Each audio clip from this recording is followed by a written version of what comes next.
तुला 1000 वेळा सांगितले तरी पण तू परत परत तेच करतोस. तुला एवढं समजावून सांगितलं तरी पण तू ते टेन्शन का घेतोस?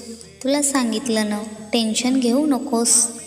लोकांना सांगतोस की माझ्या पाठीमागे स्वामी आहेत, पण स्वतः आयुष्याच्या भीतीने थरथर कापतोस. तुला माहिती आहे तुझी अवस्था कशी झाली आहे? त्या ट्रेनमधल्या प्रवाशासारखी.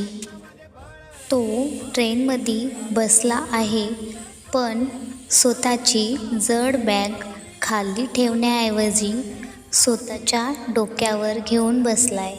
अरे बाळा, ती ट्रेन मी चालवतोय ना, मग तू भविष्याची जड बॅग डोक्यावर घेऊन का चालतोस?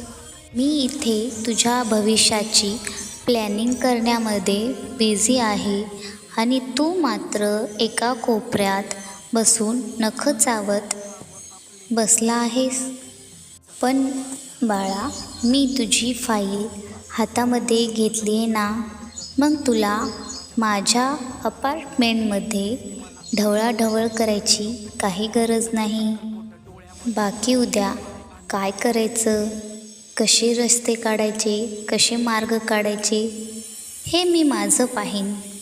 तुला टेन्शन घ्यायची काही गरज नाही. आता एक छान असे स्माईल कर, भिऊ नकोस, मी तुझ्या पाठीशी आहे. माझा व्हिडिओ तुला आवडला असेल तर माझ्या चॅनलला सबस्क्राईब, लाईक आणि शेअर नक्की कर. कमेंटमध्ये श्री स्वामी समर्थ नक्की लिही.